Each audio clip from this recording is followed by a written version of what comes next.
Assalamualaikum warahmatullahi wabarakatuh. Alhamdulillahirrabbilalamin. Halo, apa kabar petani maju Indonesia?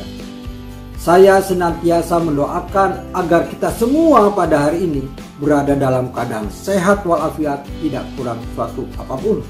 Bahkan kita semua mempunyai motivasi dan semangat yang tinggi untuk selalu melakukan hal yang terbaik.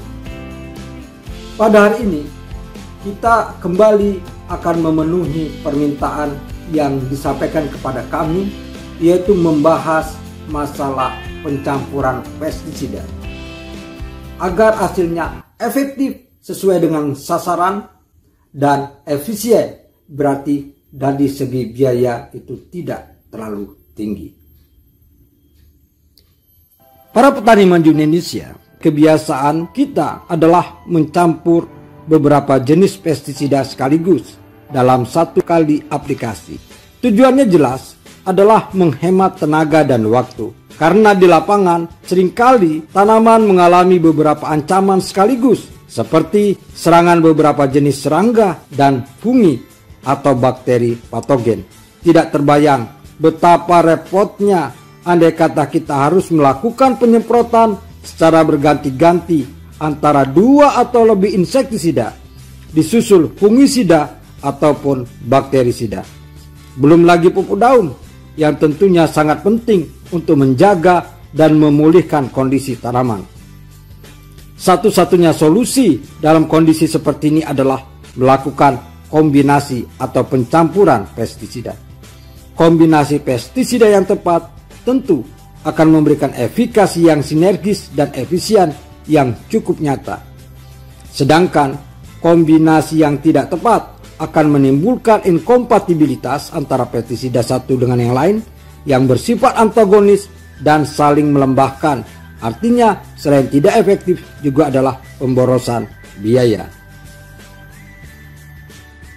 Bersama ini kami sampaikan beberapa prinsip yang bisa kita pegang dalam melakukan campuran pestisida. Yang pertama, kita harus kenal dengan baik organisme apa saja yang mengancam tanaman kita. Jika tanaman kita masih baru dan tampak belum ada serangan OPT atau organisme pengganggu tanaman, coba amati tanaman sejenis di sekitar yang telah terdampak oleh serangan OPT. Yang perlu diingat, tujuan mencampur pestisida adalah untuk mengendalikan lebih dari satu OPT yang berbeda pada satu sasaran atau bagian tanaman yang sama, di mana dibutuhkan pestisida yang berbeda. Mengenali dengan baik tujuan tindakan penggunaan pestisida berdasarkan fase serangan. Apakah untuk tindakan preventif, di mana OPT belum menyerang secara masif, jadi tujuannya adalah untuk melindungi tanaman, ataukah sebagai tindakan kuratif yang bertujuan menghentikan serangan atau mengurangi populasi OPT secara drastis.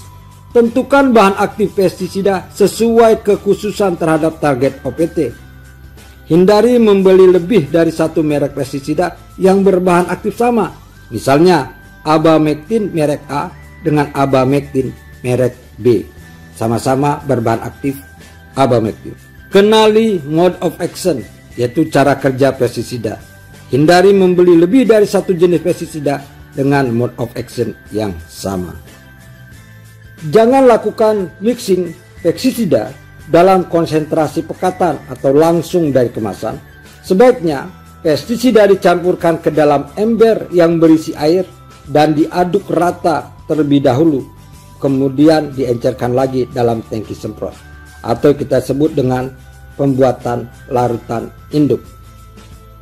Lalu, untuk menghindari inkompatibilitas, jangan mencampur 2 atau lebih pestisida yang berbentuk fisik sama atau yang berbentuk formulasi sama.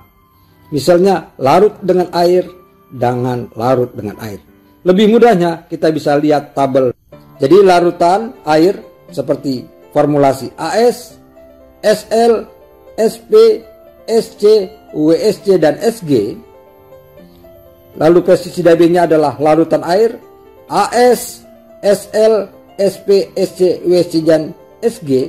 Sebaiknya jangan dicampur karena larut masing-masing larut dalam air. Larut dalam air, formulasi AS, SL, SP, SC, WSC-SG. Sedangkan pestisida B tidak larut dalam air, yaitu suspensi misalnya WP, F, WDG atau DF. Ini boleh dicampur. Lalu larutan air AS, SL, SP, SC, WSC, SG.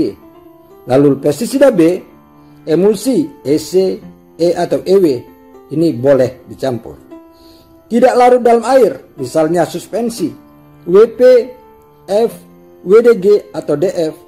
Pestisida B tidak larut dalam air, sama-sama suspensi, misalnya WP, F, WDG dan DF. Ini boleh dicampur. Lalu tidak larut dalam air atau suspensi seperti WP, F, WDG dan DF dicampur dengan pestisida B, emulsi EC, E atau EW. Ini boleh dicampur. Lalu emulsi misalnya EC, E atau EW, sedangkan pestisida B-nya adalah emulsi EC, E dan EW, hindari pencampuran.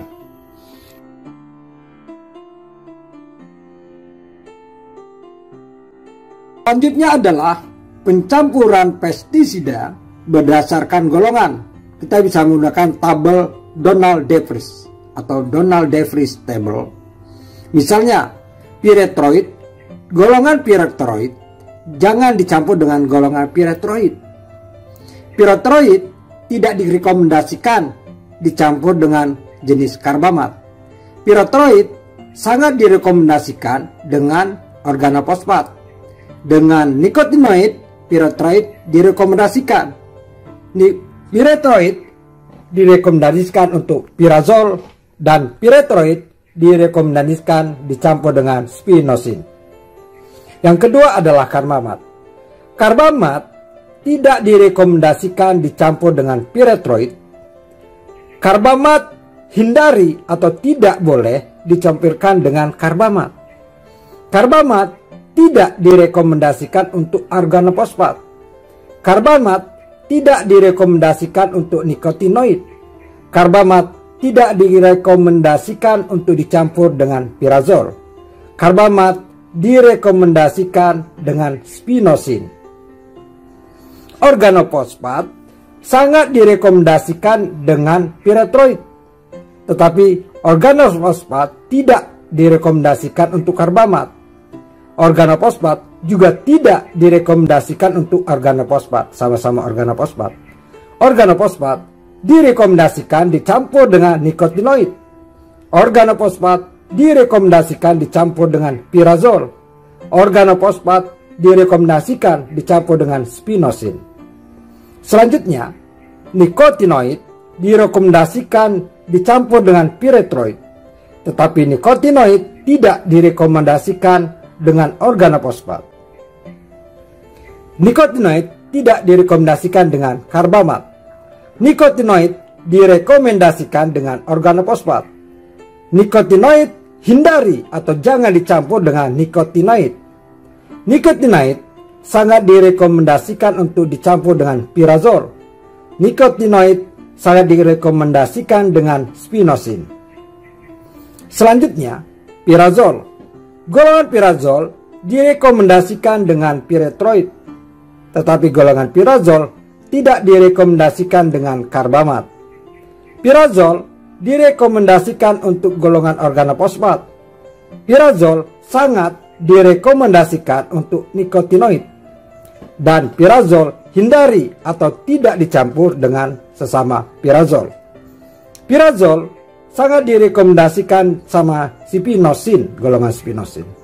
Selanjutnya, golongan spinosin direkomendasikan dicampur dengan pyrethroid.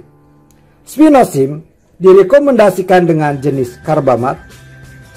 Spinosin direkomendasikan dengan jenis organofosfat. Spinosin sangat direkomendasikan dengan nikotinoid. Golongan spinosin sangat direkomendasikan dengan jenis atau golongan pirazol. Tetapi spinosin dihindari atau tidak dianjurkan, sebaiknya tidak dilakukan pencampuran dengan sesama spinosin.